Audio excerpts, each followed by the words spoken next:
नमस्कार दोस्तों, हमारे YouTube चैनल राकेश कुमार जेठे पर आपका स्वागत है। और अपन स्टार्ट कर रही थी 12th क्लास फिजिक्स, जिसका आज 6वां टॉपिक चल रहा है, जिसमें अपन कल बात कर ली थी एक बिंदु आवेश के कारण विद्युत क्षेत्र की तीव्रता और विद्युत क्षेत्र के लिए अध्यारोपण का सिद्धांत और 2 न्यूमेरिकल किए थे। और आज अपन स्टार्ट करेंगे द्विध्रुव इलेक्ट्रिक डाइपोल। तो देखते हैं, अपन करते हैं। इलेक्ट्रिक डाइपोल यह बताता है कि समान परिमाण और विपरीत प्रकृति के दो आवेश की मध्य की अल्प दूरी को ही विद्युत द्विध्रुव कहा जाता है। समान परिमाण तथा विपरीत प्रकृति के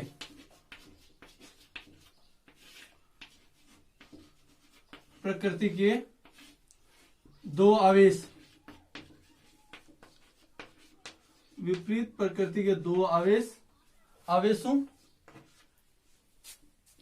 के मध्य की अल्प दूरी पर स्थित हो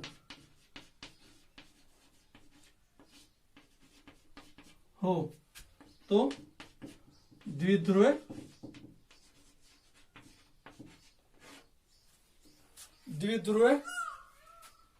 द्विध्रुव कहा जाता है।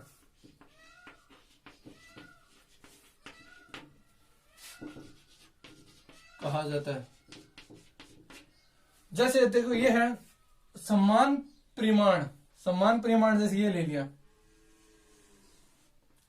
एक बिंदु ये है, एक बिंदु है। इस पर एक तो अपन लेते हैं Q प्लस आवेश और एक लेते हैं Q माइनस आवेश, और इनका मध्य पॉइंट ये है O। तो ये O से A दूरी पर है और यही A दूरी पर है, और टोटल दूरी है 2A। तो परिभाषा ये बोलती है समान परिमाण समान है तथा विपरीत प्रकृति के दो आवेश है Q प्लस और Q माइनस, प्रकृति अलग अलग है इनकी, अत्यल्प दूरी पर स्थित हैं, तो उसे द्विध्रुव कहा जाता है। तो ये तो हो गया। अब अपन बात करते हैं विद्युत द्विध्रुव आघूर्ण की। अब अपन बात करते हैं विद्युत द्विध्रुव आघूर्ण, जिसे अपन P वेक्टर से डिनोट करते हैं। तो क्या होता है विद्युत द्विध्रुव आघूर्ण? विद्युत द्विध्रुव आघूर्ण ये होता है जैसे P वेक्टर बराबर Q इंटू 2A। ये क्या है? ये तो सूत्र है इसका। अब इसकी परिभाषा देखते हैं, सूत्र से देख लेते हैं। जैसे देखते हैं विद्युत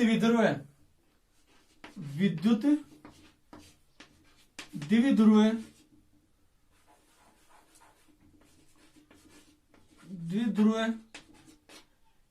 के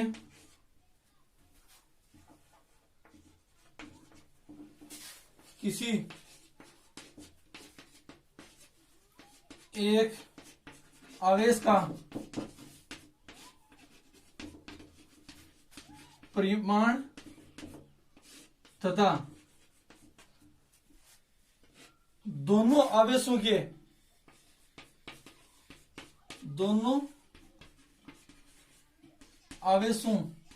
के मध्य की दूरी के गुणनफल विद्युत द्विध्रुव आघूर्ण का तुल्य होता है। विद्युत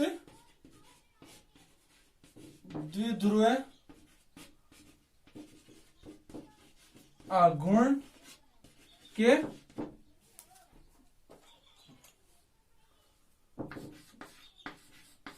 तुल्य होता है। अब देखते हैं विद्युत द्विध्रुव था अपने पास ऐसे minus Q plus Q, centre point O, ये स्मॉल a दूरी पर है सेंटर पॉइंट से, ये स्मॉल a दूरी पर है और टोटल दूरी अपने पास था 2a, ये था अपने पास।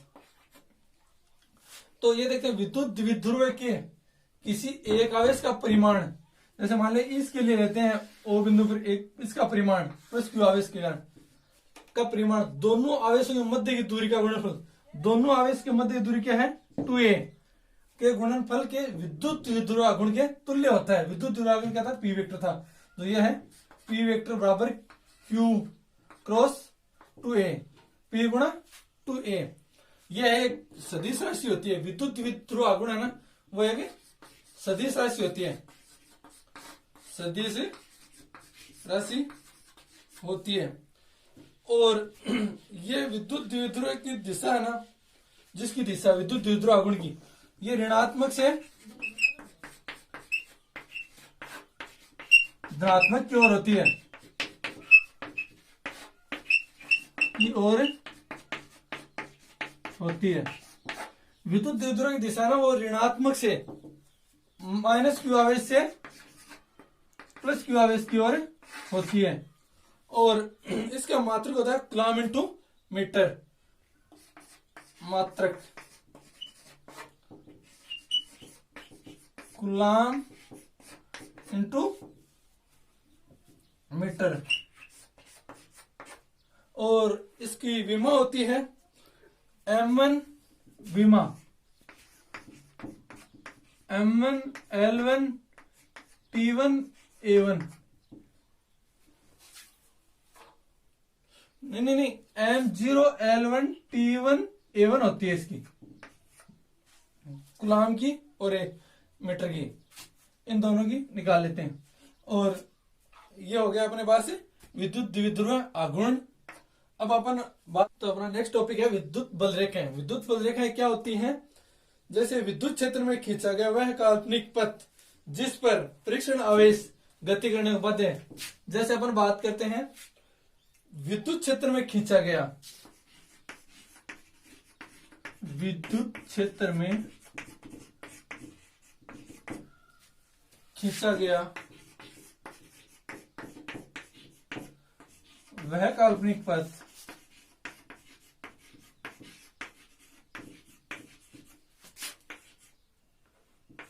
जिस पर परीक्षण आवेश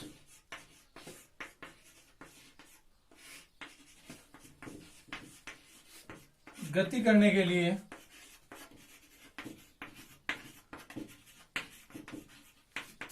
बाध्य होता है, उसे अपन विद्युत बल रेखाएं बोलते हैं। विद्युत बल रेखाएं कहा जाता है। सीधी सी बात यह है कि जैसे अपन को विद्युत क्षेत्र लेते हैं,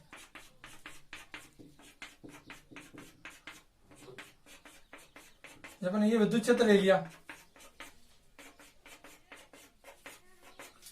विद्युत क्षेत्र लिया जिसमें अपन क्या बात है, विद्युत क्षेत्र में खींचा गया वह काल्पनिक पथ, जिस काल्पनिक पथ अपन कोई खींच लेते हैं, ये काल्पनिक पथ ले लिया जिस पर परीक्षण आवेश से अपन क्यू नोट ले लिया, क्यू नोट वो गति करने के लिए बाध्य हो जाए, विद्युत क्षेत्र के अंदर जैसे इस गति करने के लिए बाध्य हो जाए, तो उसे विद्युत बल रेखाएं कहा जाता है।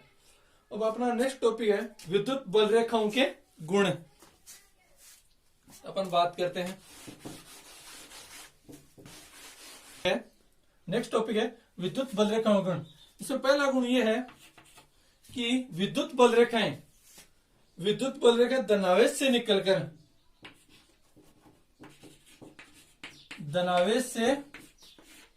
निकलती हैं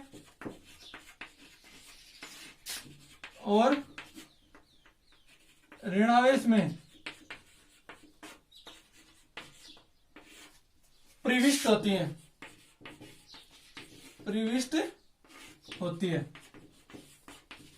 जैसे ये धनावेश है और ये ऋणावेश है, तो इसमें धनावेश से निकलती है और ऋणावेश में प्रविष्ट होती है।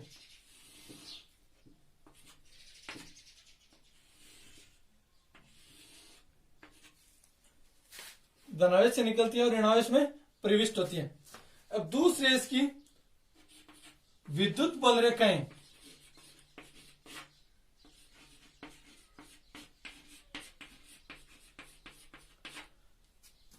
कभी भी बंद वक्र नहीं बनाती हैं।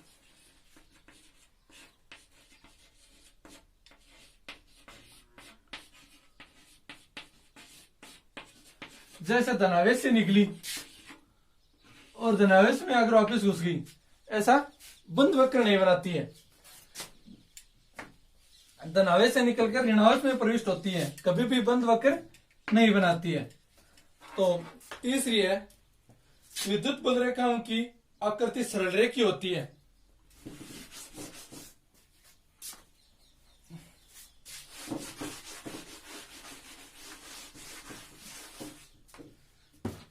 तीसरी है, विद्युत बल रेखाओं की आकृति सरल रेखीय तथा वक्रीय दोनों होती है। विद्युत बल रेखाओं की आकृति सरल रेखीय व वक्रीय दोनों होती है। जैसे पॉजिटिव से निकलती हैं और नेगेटिव में प्रवेश होती है, तो होगी सरल रेखीय। और वक्रीय ये होती है, जैसे ये कि सरल रेखीय और वक्रीय दोनों होते हैं। ये हो गया तीसरा पॉइंट। अब बात करते हैं चौथे पॉइंट की, जो अपन कि विद्युत बल रेखा की जो बिंदु पर, किसी भी बिंदु पर खींची गई विद्युत क्षेत्र के किसी बिंदु पर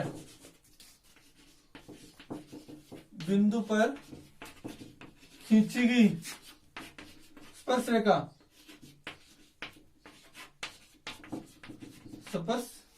रेखा उस बिंदु पर विद्युत क्षेत्र की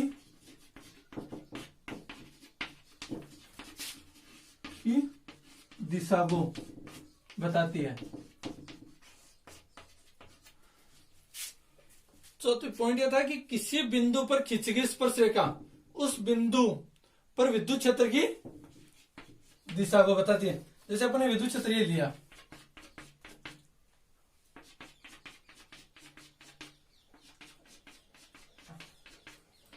ये विद्युत क्षेत्र लिया अपने, तो इसमें होता ही है, जैसे अपन ने कोई ये ले लिया, रेखा ले ली, विद्युत बल रेखा, जिसमें ले लिया, इसके अंदर किसी भी बिंदु जैसे स्पर्श रेखा खींचते हैं इसे, तो उस बिंदु विद्युत क्षेत्र की दिशा बताती है। यहां पर खींच लो तो ये विद्युत क्षेत्र की दिशा को बताता है। अब नेक्स्ट पॉइंट है अपना कि विद्युत बल रेखा आपस में कभी काटती नहीं है, क्योंकि कटान बिंदु पर विद्युत क्षेत्र की दिशा 2 हो जाती है।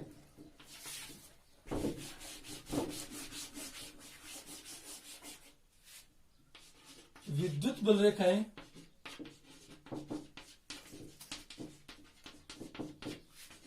कभी भी आपस में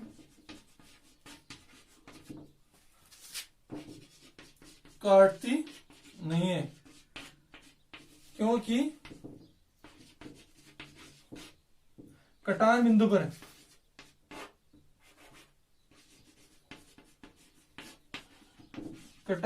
पर विद्युत क्षेत्र की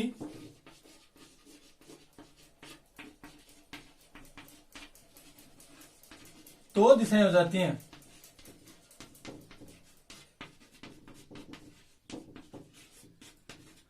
जैसे अपन ने पिछले पॉइंट में बताया था, इसमें जो विद्युत क्षेत्र है उसके अंदर वो अपने लिया था वो, तो ये आपस में जैसे काट गई, यहां पर विद्युत बल रेखा जैसे ऐसे काट गई, तो इस बिंदु पर है ना, एक तो ये होगी और एक ये होगी, तो दो स्पर्श रेखाएं होगी, विद्युत क्षेत्र की दिशा अलग अलग बताने लग जाती है। अब अपनी नेक्स्ट है,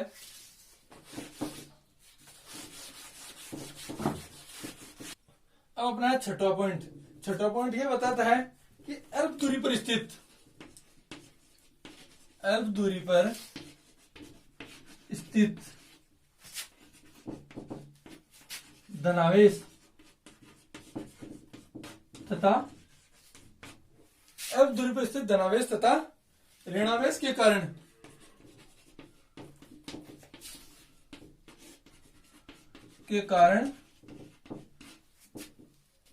धनावेश के कारण विद्युत बल रेखा निम्न आकृति होगी है। विद्युत बल रेखाएं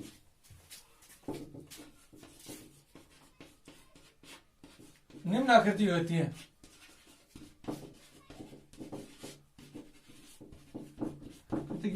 होती है जैसे अपन ये धनावेश ले लिया और ये ले लिया ऋणावेश, तो इसमें धनावेश से निकलती है और ऋणावेश में जाती है। ये होगी धनावेश से निकलती है, ऋणावेश में जाती है।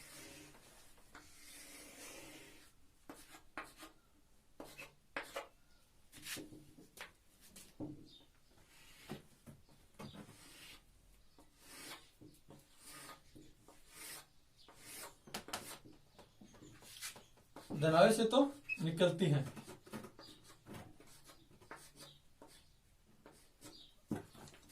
और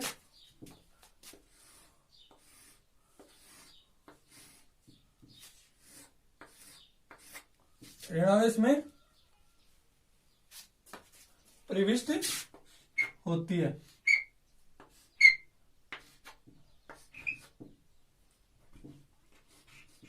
ये अपने पास ऋणावेश इसमें प्रविष्ट होती है, जैसे ये है। ये हो गया अपना छठवां पॉइंट। अब अपन देखते हैं सातवां पॉइंट। अब अपन बात करते हैं सातवें पॉइंट पर। अल्प दूरी पर स्थित दो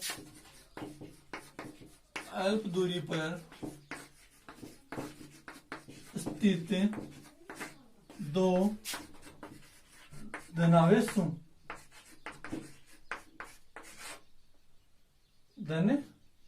आवेशों के कारण विद्युत बल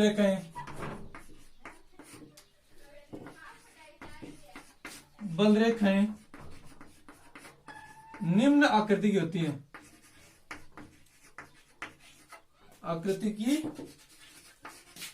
है। ये अपन ने ले लिया एक धनावेश और ये ले लिया दूसरा धनावेश। तो इसमें धनावेश के मध्य एक तो धनावेश से तो निकलती है और ऋणावेश में प्रविष्ट होते हैं। अपने पास ऋणावेश तो है नहीं, तो ये धनावेश है। तो धनावेश से एक तो ये निकली, जो धनावेश से निकलती है, एक तो ये निकल गई, तो धनावेश के कारण ये निकलती है।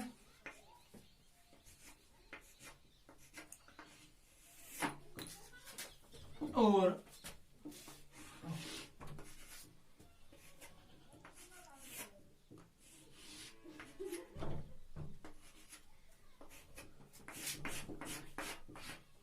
ये होता है,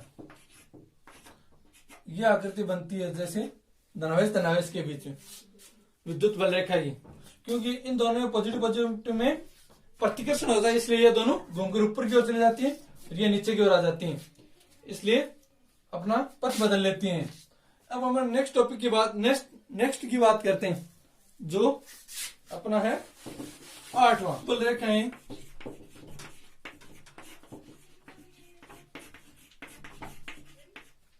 बल रेखाएं सदैव लंबवत निकलती हैं।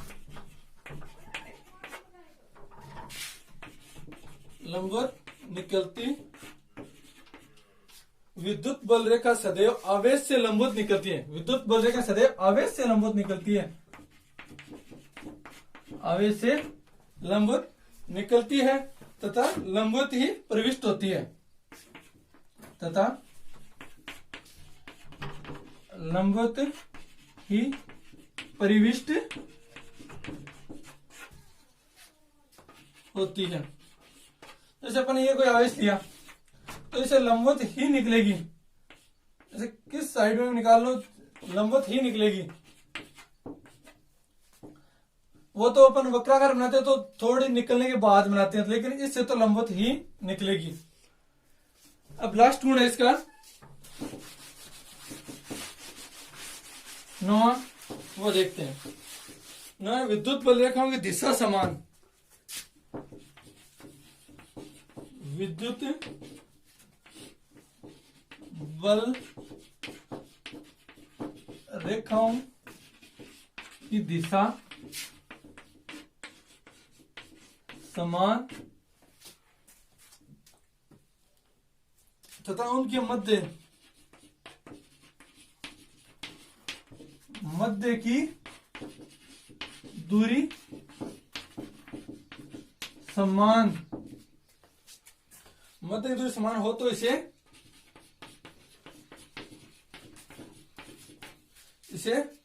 समान विद्युत क्षेत्र कहते हैं। समान विद्युत क्षेत्र कहते हैं। बात से दिशा की, जैसे अपन देखते हैं विद्युत बल रेखाओं की दिशा समान, जैसे दिशा ये है और ये दूरी है ना, ये सभी की समान विद्युत बल रेखाओं की, और दिशा भी समान, तो इसे समान विद्युत क्षेत्र कहते हैं और विद्युत बल रेखाओं के गुण कंप्लीट होते हैं। अब अपन आज इतने देखेंगे, इसलिए हमारी वीडियो को लाइक, सब्सक्राइब और कमेंट करें। चलो, धन्यवाद।